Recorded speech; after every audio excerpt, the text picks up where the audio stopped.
کسی بھی نئے تعلیمی سال کا پہلا دن اور کلاس روم کی وہ خاموشی، مطلب دیوار پر لگی گھڑی کی ٹک ٹک بھی صاف سنائی دے رہی ہوتی ہے۔ بالکل ایسا ہی ہوتا ہے۔ ہر طالب علم بس اپنی کرسی پر سہم کر بیٹھا ہے، دل کی دھڑکن تیز ہے اور نظریں جھکی ہوئی ہیں۔ یہ ایک ایسا منظر ہے جو ذہنوں میں کہیں نہ کہیں نقش ہے۔ جی ہاں، اور اس وقت ذہن میں بس ایک ہی سوال گونج رہا ہوتا ہے کہ کیا یہ جگہ واقعی محفوظ ہے؟ صحیح کہہ رہی ہیں۔ آج کے اس تفصیلی جائزے کا موضوع بھی بالکل یہی ہے۔ ہم یہ کھوج لگانے کی کوشش کریں گے کہ کسی بھی نئے ماحول کی شروعات کے پہلے 10 منٹ کس طرح آنے والے 10 مہینوں کی کامیابی یا ناکامی کا فیصلہ کر دیتے ہیں۔ اور یہ واقعی ایک انتہائی نازک لمحہ ہوتا ہے۔ دیکھیں، انسانی دماغ فطرتی طور پر کسی بھی نامعلوم صورتحال کو ایک خطرے کے طور پر دیکھتا ہے۔ خطرے کے طور پر، بالکل۔ جی، جب کوئی انسان ایک اجنبی ماحول میں قدم رکھتا ہے تو اس کا دماغ فوری طور پر سکیننگ شروع کر دیتا ہے کہ کہیں کوئی خطرہ تو نہیں۔ آج ہمارے پاس اس حوالے سے کچھ انتہائی دلچسپ ذرائع موجود ہیں جن پر ہم بات کریں گے۔ بالکل، اور ہمارے آج کے اس جائزے کی بنیاد اصل میں بحریہ ماڈل اسکول کراچی کے ایک استاد ہیں، محمد فاروق راشد۔ ان کی ایک بڑی شاندار تحریر پر ہے۔ اچھا، تو ان کا نقطہ نظر کیا ہے اس حوالے سے؟ ان کا پیش کردہ خاکہ روایتی تدریس کے بالکل برعکس ہے۔ مطلب ان کا ماننا ہے کہ پہلے دن نصاب، کتابوں یا امتحانات کا تو ذکر تک نہیں ہونا چاہیے۔ ارے واہ، یہ تو بڑی ہمت کی بات ہے۔ تو پھر توجہ کس چیز پر ہونی چاہیے؟ ان کے مطابق تمام تر توجہ 3 بنیادی ستونوں پر ہونی چاہیے: رابطہ، اعتماد اور دلچسپی۔ رابطہ، اعتماد اور دلچسپی، زبردست۔ اور اس پورے تصور کی شروعات وہ ایک ایسی روایات کو چیلنج کرنے سے کرتے ہیں جو شاید صدیوں سے ہمارے تعلیمی نظام میں رچی بسی ہے، یعنی وہ جو روایتی حاضری ہوتی ہے، رول کال۔ اوہو، رول کال، وہ تو واقعی ایک مشینی سا عمل ہوتا ہے نا؟ ایک نام یا رول نمبر پکارا جاتا ہے اور جواب میں ایک دبی ہوئی سی آواز آتی ہے، یس سر یا پریزنٹ۔ بالکل ایسا ہی ہے۔ یہ طریقہ کار بظاہر تو صرف گنتی پوری کرنے کے لیے ہوتا ہے، لیکن اس کے بڑے گہرے نفسیاتی اثرات ہوتے ہیں۔ اگر ایمانداری سے دیکھا جائے نا، تو یہ رول کال کا عمل کسی سخت تفتیش یا کسی پولیس انٹرویو سے کم محسوس نہیں ہوتا بچوں کو۔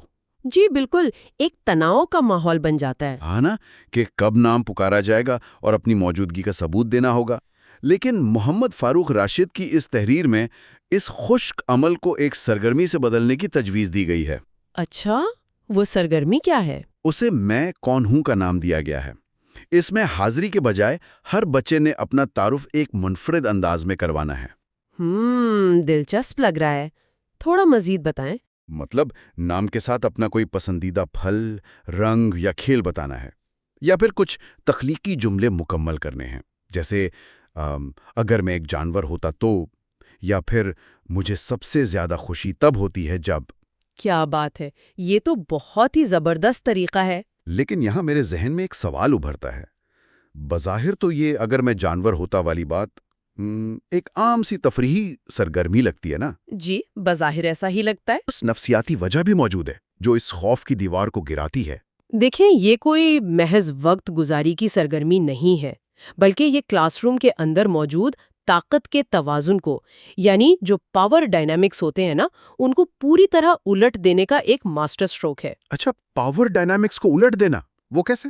ذرا اس عمل کی گہرائی میں جائیں۔ جب ایک بچہ صرف ایک نمبر پر جواب دیتا ہے نا، تو وہ لاشعوری طور پر یہ تسلیم کر لیتا ہے کہ اس نظام میں اس کی حیثیت محض ایک ہندسے کی ہے۔ بالکل، ایک مشین کا پرزہ سمجھتا ہے خود کو۔ بالکل، لیکن جب ایک استاد یہ پوچھتا ہے کہ اگر تم کوئی جانور ہوتے تو کیا ہوتے، اور بچہ پورے جوش سے کہتا ہے کہ میں ایک چیتا ہوتا، تو یہاں 2 چیزیں واقع ہوتی ہیں۔ ایک تو یہ کہ بچہ اس دفاعی خول سے باہر آ جاتا ہے جسے نفسیات کی زبان میں ہم فائٹ اور فلائٹ رسپانس کہتے ہیں۔ ایک منٹ، میں اس بات کو ذرا واضح کرنا چاہتا ہوں۔ تو آپ کے کہنے کا مطلب یہ ہے کہ استاد اس سوال کے ذریعے دراصل بچے کے دماغ کے اس حصے کو ہیک کر رہا ہے جو خطرے کی گھنٹی بجا رہا تھا؟ بالکل درست، آپ نے بالکل صحیح پکڑا ہے۔ استاد اسے دراصل یہ پیغام دے رہا ہے کہ تم میرے لیے محض ایک رول نمبر نہیں ہو، بلکہ ایک مکمل اور دلچسپ شخصیت ہو۔ ارے واہ، استاد یہ شو کر رہا ہے کہ میں تمہاری پسند، تمہارے تخیل اور تمہارے خیالات کو اہمیت دیتا ہوں۔ اور دیکھیں، جب کسی بھی انسان کو یہ محسوس ہوتا ہے نا کہ اسے دیکھا اور سنا جا رہا ہے، تو وہ خود بخود محفوظ محسوس کرنے لگتا ہے۔ یہ بات تو ہے۔ برف پگھلنے کا، یا جسے آئس بریکنگ کہتے ہیں، اس کا اصل میکینزم یہی ہے کہ اجنبیت کے احساس کو پہچان اور قبولیت میں بدل دیا جائے۔ یہ بات واقعی سوچنے پر مجبور کر دیتی ہے کہ ہم کتنی آسانی سے خوف کو احترام سمجھ لیتے ہیں اپنے ہاں۔ بالکل، خوف اور احترام میں بہت فرق ہوتا ہے۔ اچھا، اب جب یہ برف پگھل گئی اور ایک رابطہ قائم ہو گیا، تو اس تحریر کے مطابق اگلا قدم بچوں کو بااختیار بنانا ہے۔ بااختیار بنانا، اس کے لیے کیا سرگرمی بتائی گئی ہے؟ اس کے لیے جو سرگرمی بتائی گئی ہے نا، اس کا عنوان ہے میری کلاس میرا احساس۔ اس میں بچوں سے پوچھا جاتا ہے کہ ان کے خوابوں کی کلاس کیسی ہونی چاہیے۔ ارے واہ، ڈریم کلاس کی بات ہو رہی ہے۔ جی، چھوٹے بچوں سے کہا جاتا ہے کہ وہ اس کی ڈرائنگ بنائیں، اور ذرا بڑے بچوں سے کہا جاتا ہے کہ وہ 5-6 جملوں میں اپنے مثالی کلاس کا نقشہ کھینچیں۔ یہ تو بالکل ویسا ہی ہو گیا جیسے کوئی ماہر تعمیرات یعنی کوئی آرکیٹیکٹ عمارت کا نقشہ بنانے سے پہلے کلائنٹ کے ساتھ بیٹھ کر اس کی ترجیحات پوچھ رہا ہو۔ بالکل، یہ آرکیٹیکٹ والی تشبیہ تو بہت ہی زبردست ہے۔ اصل میں ایک استاد واقعی ایک تعلیمی ماحول کا معمار ہی ہوتا ہے۔ جب بچے یہ ڈرائنگز بناتے ہیں یا جملے لکھتے ہیں تو وہ دراصل استاد کو اپنے ذہن کا اندرونی نقشہ فراہم کر رہے ہوتے ہیں۔ تاکہ استاد ان کے مزاج کو سمجھ سکے۔ جی، کوئی بچہ ایک پرسکون کونے اور کتابوں کی تصویر بناتا ہے تو کوئی دوسرا کھلے میدان اور رنگوں کی۔ اس سے استاد کو پوری کلاس کے اجتماعی مزاج کا بہت اچھا اندازہ ہو جاتا ہے۔ اچھا، یہاں مجھے تھوڑی سی الجھن ہو رہی ہے اور میں اس تصور کو ذرا چیلنج کرنا چاہوں گا۔ جی ضرور پوچھیں۔ دیکھیں، یہ بات سننے میں تو بہت آئیڈیل اور جمہوری لگتی ہے، لیکن عملی دنیا میں کیا اس طرح ہم بچوں کو حد سے زیادہ اختیار نہیں دے رہے؟ آپ کا اشارہ کس طرف ہے؟ مطلب فرض کیا جائے کہ کلاس کے زیادہ تر بچے اپنے پرچوں پر لکھ دیں کہ ہماری خوابوں کی کلاس وہ ہے جہاں سارا دن صرف ویڈیو گیمز کھیلی جائیں۔ یہ ایک عام خدشہ ہے۔ یا کوئی پڑھائی نہ ہو اور صرف کارٹون چلتے رہیں، تب ایک استاد اس صورتحال کو کیسے سنبھالے گا؟ کیا یہ سرگرمی الٹی نہیں پڑ جائے گی اور استاد اپنا کنٹرول نہیں کھو بیٹھے گا؟ یہ ایک بہت منطقی اور اہم سوال ہے، اور اکثر روایتی ذہن رکھنے والے اساتذہ یہی سوچ کر اس طرح کی سرگرمیوں سے کتراتے بھی ہیں۔ بالکل، یہ ڈر تو ہوتا ہے نا کہ بچے سر پر بیٹھ جائیں گے۔ لیکن یہاں ہمیں اس سرگرمی کے اصل مقصد کو سمجھنے کی ضرورت ہے۔ دیکھیں، اس مشق کا مقصد بچوں کی ہر خواہش یا ضد کو لفظ بلفظ پورا کرنا نہیں ہے۔ اچھا، تو پھر کیا مقصد ہے؟ نہ ہی کلاس روم کا کنٹرول ان کے حوالے کرنا ہے۔ اس کا اصل ہدف انتباہی معلومات اکٹھا کرنا ہے، جسے ہم انٹیلیجنس گیدرنگ کہتے ہیں۔ انٹیلیجنس گیدرنگ کلاس روم میں؟ ذرا اسے مزید کھولیں، یہ کیا بات ہوئی؟ دیکھیں، جب ایک طالب علم یہ لکھتا ہے کہ اسے ویڈیو گیمز پسند ہے اور وہ سارا دن گیمز کھیلنا چاہتا ہے، تو وہ استاد کو براہ راست اپنا لرننگ سٹائل یعنی سیکھنے کا انداز بتا رہا ہے۔ اوہ اچھا۔ وہ دراصل یہ بتا رہا ہے کہ اسے بصری یعنی ویژول چیزیں پسند ہیں، اسے متحرک اور تیز رفتار ماحول پسند ہے، اور وہ ایسے چیلنجز کا شوقین ہے جن میں فوری انعام یا فیڈ بیک ملے۔ یہ تو بہت گہری بات ہے۔ تو پھر استاد اس معلومات کا کیا کرتا ہے؟ اب ایک سمجھدار استاد اس معلومات کو لے کر کلاس میں ویڈیو گیمز کا کنسول تو نہیں لگائے گا نا، ظاہر ہے، بلکہ وہ اپنے پڑھانے کے انداز میں گیمز والے عناصر شامل کر لے گا۔ وہ اسباق کو لیولز میں بانٹ دے گا، کہانیوں کا استعمال کرے گا اور پوائنٹس کا نظام متعارف کروائے گا۔ کیا بات ہے۔ بنیادی بات یہ ہے کہ بچوں کو یہ احساس دلایا جائے کہ اس کمرے میں ان کی آواز کی اہمیت ہے۔ جب انہیں لگتا ہے کہ ان کی ترجیحات کو سنا گیا ہے تو وہ خود بخود تدریسی عمل کا حصہ بن جاتے ہیں۔ اب یہ بات مجھے مکمل طور پر سمجھ میں آ رہی ہے۔ یعنی استاد اپنا اختیار چھوڑ نہیں رہا، بلکہ وہ ان کی پسند کو ایک ٹول کے طور پر استعمال کر کے اپنی تدریسی طریقوں کو مزید مؤثر بنا رہا ہے۔ بالکل صحیح کہا آپ نے۔ کیا کمال کی حکمت عملی ہے۔ لیکن ماحول کی ترجیحات جان لینے کے بعد اگلا بڑا مسئلہ اس ماحول کو منظم رکھنے کا آتا ہے۔ جی، ڈسپلن کا مسئلہ۔ اگر بچے اپنی خوابوں کی کلاس کا خاکہ خود بنا رہے ہیں تو ماخوذ کے مطابق وہ اپنی کلاس کے اصول بھی خود طے کریں گے۔ یہ بھی اسی تحریر کا حصہ ہے؟ جی ہاں، اسے مشترکہ اصول یا کو کریٹڈ رولز کا نام دیا گیا ہے۔ مطلب استاد بچوں سے ڈسکشن کرتا ہے کہ ایک اچھی کلاس کیسی ہوتی ہے، ہمیں کیا کرنا چاہیے اور کیا نہیں کرنا چاہیے۔ اچھا، اور پھر وہ اسے لکھ لیتے ہیں؟ جی، پھر ان باتوں کو باقاعدہ بورڈ پر لکھا جاتا ہے، جیسے ہم ایک دوسرے کی عزت کریں گے یا ہم دوسروں کی بات سنیں گے۔ یہ تو سیدھا سیدھا آمریت کو ختم کر کے کلاس روم میں مکمل جمہوریت لانے والی بات ہو گئی نا۔ واقعی؟ دیکھیں، روایتی طریقہ کار ہمیشہ سے مسلط کردہ اصولوں پر مبنی رہا ہے۔ اصول عموماً احکامات کی شکل میں ہوتے ہیں نا، جیسے شور مت کرو یا اپنی جگہ سے مت ہلو۔ ہاں، ڈانٹ ڈپٹ والا ماحول۔ اور ان کے ساتھ ایک ڈر جڑا ہوتا ہے کہ اگر یہ توڑا تو کیا سزا ملے گی۔ لیکن مشترکہ اصولوں کا یہ تصور اس پورے زاویے کو ہی تبدیل کر دیتا ہے۔ مگر مجھے ایک بات بتائیں، ایک استاد بچوں کے ایک ہجوم کو کس طرح خاموشی سے اس سمت میں لے جا سکتا ہے کہ وہ درست اصول ہی بنائیں؟ مطلب اگر استاد انہیں ڈکٹیٹ نہیں کر رہا تو کیا بچے واقعی اتنی پختگی رکھتے ہیں کہ وہ خود پر ایک مناسب اور کارآمد ضابطہ حیات لاگو کر سکیں؟ دیکھیں، اس عمل کے پیچھے جو نفسیاتی محرک کام کر رہے ہیں نا، اسے سائیکولوجیکل اونرشپ یا نفسیاتی ملکیت کہتے ہیں۔ نفسیاتی ملکیت؟ اچھا، انسان چاہے وہ کسی بھی عمر کا ہو، فطری طور پر انصاف اور برابری کو پسند کرتا ہے۔ جب ایک استاد کھلے دل سے بچوں سے پوچھتا ہے کہ ان کے خیال میں ایک مثالی ماحول کیسا ہونا چاہیے، تو وہ حیرت انگیز طور پر وہی باتیں بتاتے ہیں جو ایک استاد سننا چاہتا ہے۔ ارے واقعی؟ جی ہاں، فرق صرف اتنا ہوتا ہے کہ اب وہ الفاظ ان کے اپنے ہوتے ہیں، مسلط کیے ہوئے نہیں ہوتے۔ یعنی الفاظ وہی ہیں، مطلب بات وہی ہے، لیکن ان کی ملکیت بدل گئی ہے۔ بالکل، اور یہ ملکیت سب کچھ بدل دیتی ہے۔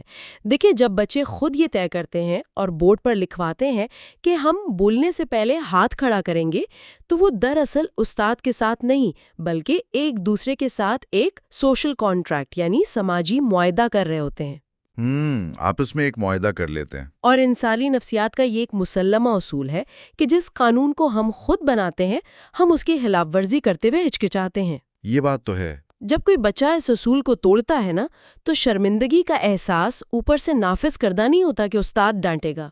تو پھر کیا ہوتا ہے؟ بلکہ یہ شرمندگی ہم عمروں کی طرف سے ہوتی ہے کہ اس نے اپنے ہی بنائے ہوئے گروپ کے معاہدے کے خلاف ورزی کی ہے۔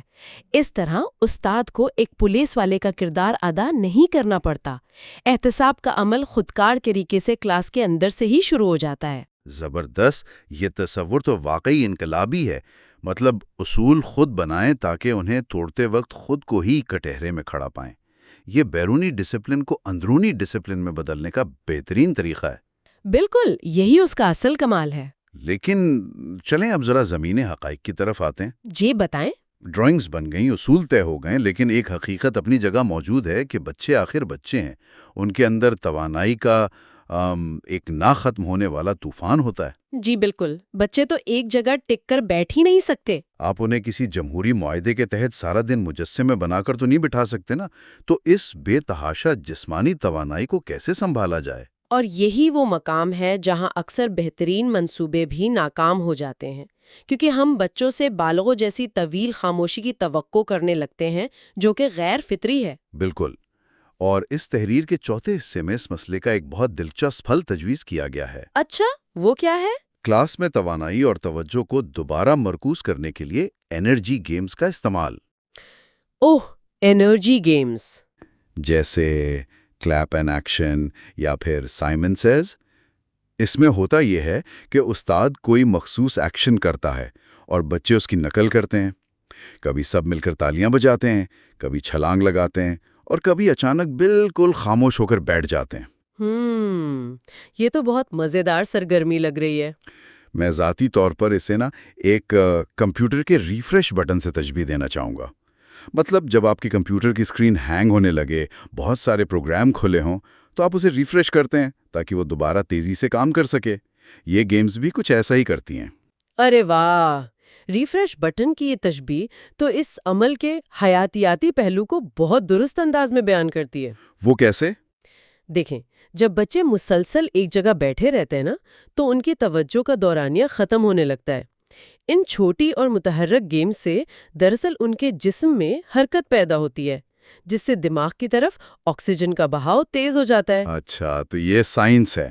جی، یہ تازہ آکسیجن ان کی ذہنی تھکاوٹ کو دور کرتی ہے، لیکن اس کا ایک اور بہت گہرا نیورولوجیکل پہلو بھی ہے۔ وہ پہلو کیا ہے؟ کیا یہ صرف جسمانی تھکاوٹ دور کرنے سے آگے کی چیز ہے؟ جی ہاں، بالکل۔ جب پوری کلاس ایک ساتھ استاد کی کمانڈ پر تالی بجاتی ہے یا ایک ساتھ خاموش ہوتی ہے تو وہ دراصل دماغی طور پر ہم آہنگ، یا جسے ہم سنکرونائز کہتے ہیں، وہ ہو رہے ہوتے ہیں۔ سنکرونائز ہو رہے ہوتے ہیں۔ ایک اجتماعی رد عمل پوری کلاس کی ذہنی فریکوینسی کو ایک ہی سطح پر لے آتا ہے۔ یہ اجتماعی حرکت ان کے اندر ایک ٹیم ہونے کا لاشعوری احساس پیدا کرتی ہے۔ یہ تو واقعی کمال ہے، یعنی کھیل ہی کھیل میں دماغ کو ٹیون کیا جا رہا ہے۔ بالکل ایسا ہی ہے۔ لیکن اس تحریر کے آخری حصے میں ایک ایسی بات کی گئی ہے جس نے مجھے سب سے زیادہ سوچنے پر مجبور کیا ہے، ایک بہت ہی گہرا اور جذباتی پہلو۔ اچھا، وہ جذباتی پہلو کیا ہے؟ اس میں کہا گیا ہے کہ اس پوری کلاس کو ایک تدریسی کمرے سے نکال کر ایک خاندان میں بدلنا ضروری ہے۔ ایک خاندان میں بدلنا۔ اور اس مقصد کے لیے جو طریقہ بتایا گیا ہے وہ یہ ہے کہ استاد اپنی کوئی ذاتی کہانی سنائے، اپنے بچپن کا کوئی واقعہ شیئر کرے، یا یہاں تک کہ اپنی کوئی غلطی بچوں کے سامنے تسلیم کرے۔ یہ بہت زبردست بات ہے۔ اب یہاں میں ایک بہت مضبوط تنقیدی سوال اٹھانا چاہتا ہوں۔ جی بالکل، پوچھیں۔ دیکھیں، ہمارے ہاں عام طور پر یہی سمجھا جاتا ہے کہ استاد کا ایک خاص روب ہونا چاہیے، ایک دبدبہ ہونا چاہیے اور ایک پرفیکٹ تشخص ہونا چاہیے۔ جی، ایک فاصلہ رکھنا ضروری سمجھا جاتا ہے۔ تو اگر ایک استاد خود ہی بچوں کے سامنے اپنی کمزوری ظاہر کر دے گا، اپنی کوئی خامی یا غلطی بتا دے گا، تو کیا اس کا وہ پرفیکٹ اور با اختیار امیج پاش نہیں ہو جائے گا؟ مطلب کیا بچوں سے کمزور نہیں سمجھیں گے؟ یہ وہ ڈر ہے جو صدیوں سے ہمارے تعلیمی اور حتیٰ کہ کارپوریٹ کلچر میں بھی جڑ پکڑے ہوئے ہیں کہ لیڈر کو یا استاد کو کبھی اپنی کمزوری نہیں دکھانی چاہیے۔ بالکل، ہم تو یہی سنتے آئے ہیں۔ لیکن جدید نفسیات اور لیڈرشپ کی تحقیقات اس نظریے کو مکمل طور پر مسترد کرتی ہیں۔ اچھا، وہ کیسے؟ کہتے ہیں وہ دراصل انسانی تعلق اور اعتماد پیدا کرنے کا سب سے طاقتور اور تیز ترین ٹول ہے۔ لیکن ایسا کیسے ممکن ہے؟ مطلب خامی دکھانے سے اعتماد کیسے پیدا ہو سکتا ہے؟ دیکھیں، جب ایک استاد اس مسلط کردہ پرفیکشن کے تخت سے نیچے اترتا ہے اور کلاس کو بتاتا ہے کہ پتہ ہے جب میں آپ کی عمر کا تھا تو مجھے ریاضی کے سوالوں سے بہت ڈر لگتا تھا اور میں نے ایک بار ٹیسٹ میں بہت بڑی غلطی کی تھی، تو وہ استاد بچوں کی نظر میں کمزور نہیں ہوتا، بلکہ وہ زیادہ حقیقی، زیادہ قابل رسائی اور زیادہ انسان بن جاتا ہے۔ ارے، یہ تو بہت خوبصورت بات ہے۔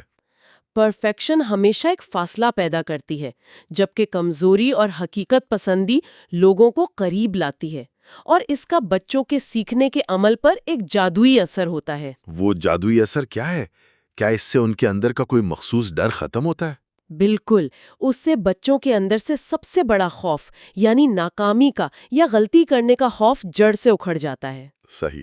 جب وہ دیکھتے ہیں کہ ایک پڑھا لکھا استاد، جسے وہ اپنا رول ماڈل سمجھتے ہیں، وہ بھی غلطیاں کر سکتا ہے اور ان غلطیوں سے سیکھ سکتا ہے، تو کلاس روم کا ماحول یکسر بدل جاتا ہے۔ تو بچے پھر کھل کر سامنے آتے ہیں؟ جی، بچے سوال پوچھنے سے نہیں گھبراتے، وہ نیا آئیڈیا شیئر کرتے ہوئے اس بات سے نہیں ڈرتے کہ کوئی ان کا مذاق اڑائے گا، اور وہ غلط جواب دینے سے نہیں کتراتے۔ کیا بات ہے! وہ یہ جان لیتے ہیں کہ یہ کمرہ ایک ایسی محفوظ پناہ گاہ ہے جہاں غلطی کرنا جرم نہیں بلکہ سیکھنے کے عمل کی ایک سیڑھی ہے، اور یہیں سے وہ تبدیلی آتی ہے جب 30 اجنبی بچوں اور ایک استاد کا ہجوم ایک حقیقی خاندان میں ڈھل جاتا ہے۔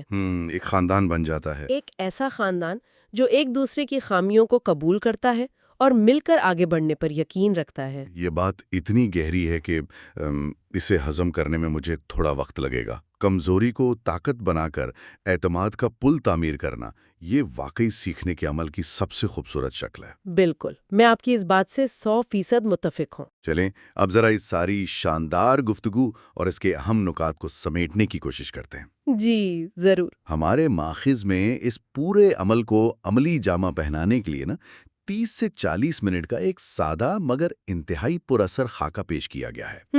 پہلے 10 منٹ اس دلکش تعارف اور آئس بریکنگ کے لیے، تاکہ رول کال کا خوف ختم ہو۔ اگلے 10 منٹ بچوں کی آواز سننے اور ان کی خوابوں کی کلاس جاننے کے لیے، صحیح۔ پھر 10 منٹ ان کے ساتھ مل کر کلاس کے مشترکہ اصول اور ایک سماجی معاہدہ طے کرنے کے لیے، اور آخر میں چند منٹ ان کی توانائی کو چینلائز کرنے اور ایک جذباتی تعلق قائم کرنے کے لیے۔ بہترین۔ اس سارے عمل کا جو حتمی نچوڑ سامنے آتا ہے وہ صرف اور صرف یہ ہے کہ بچوں کو بولنے اور خود کو ظاہر کرنے کا موقع دیا جائے، ان کے دل سے خطرے کا احساس اور خوف نکالا جائے، اور ایسی دلچسپی پیدا کی جائے کہ تعلیم انہیں ایک مسلط کیا ہوا بھاری بوجھ نہ لگے۔ یہ ایک بہترین خلاصہ پیش کیا آپ نے۔ اگر ہم ان چاروں قدموں پر غور کریں نا، تو یہ ایک تسلسل کے ساتھ انسانی دماغ کی جذباتی اور نفسیاتی ضرورتوں کو پورا کر رہے ہیں۔ وہ ضروریات کیا ہیں؟ تحفظ، اختیار، برابری اور تعلق۔ جب یہ چاروں عناصر کسی بھی ماحول میں جمع ہو جاتے ہیں نا، تو وہاں موجود افراد صرف معلومات کو رٹتے یا سنتے نہیں ہیں، بلکہ وہ اس پورے عمل کا حصہ بن کر حقیقی معنوں میں علم کو جذب کرتے ہیں۔ ان تمام باتوں کو جاننے کے بعد تو اب سوچنے کا زاویہ بالکل بدل گیا ہے۔ رابطہ، اعتماد اور دلچسپی کی یہ تیکون واقعی بہت طاقتور ہے۔ بالکل۔ لیکن اس پوری گفتگو کے دوران میرے ذہن میں ایک خیال مسلسل گردش کر رہا ہے، اور میں آج کے اس تفصیلی جائزے کو اسی خیال کے ساتھ اختتام کی طرف لے جانا چاہوں گا۔ وہ خیال کیا ہے؟ ذرا غور کیا جائے، اگر اصولوں، رابطے اور اعتماد کا یہ سادہ سا فارمولہ اسکول کے پہلے دن آنے والے چھوٹے بچوں کی نفسیات پر اتنا جادوئی اور مثبت اثر ڈال سکتا ہے، تو کیا یہی طریقہ کار ہم بالغوں کی پیچیدہ دنیا میں لاگو نہیں ہو سکتا؟ یہ تو بہت گہری بات کی آپ نے۔ فرض کیا جائے کہ کل کسی بڑے کارپوریٹ دفتر میں نئے ملازمین کا پہلا دن ہو، یا خاندان کی کوئی اہم میٹنگ ہو، یا کاروباری شراکت داروں کا پہلا اجلاس ہو۔ جی۔ وہاں سیدھا منافع، ٹارگیٹس اور فائلوں پر بات کرنے کے بجائے ہم اس دل سے تعارف اور مشترکہ اصولوں والے ماڈل کو اپنا لیں۔ اگر بڑوں کی دنیا میں بھی پاور ڈائنامکس کی اس دیوار کو گرا کر پہلے ایک دوسرے کی بات سنی جائے، بالکل، ایک سماجی معاہدہ قائم کیا جائے۔ جی، ایک مشترکہ سماجی معاہدہ قائم کیا جائے، اور اپنی مسلط کردہ پرفیکشن کو چھوڑ کر تھوڑی سی کمزوری اور حقیقت پسندی دکھا کر اعتماد قائم کیا جائے، تو کیا ہمارے دفاتر، ہماری میٹنگز اور ہماری یہ بالوں کی دنیا مکمل طور پر بدل نہیں جائے گی؟ یہ واقعی ایک ایسا سوال ہے جو ہم سب کو سوچنے پر مجبور کرتا ہے۔ بالکل، یہ ایک ایسا سوال ہے جو یقیناً دیر تک سوچنے پر مجبور کرتا رہے گا۔ آج کی اس شاندار گفتگو کے لیے بہت شکریہ۔ مجھے یہاں بلانے کا بہت شکریہ۔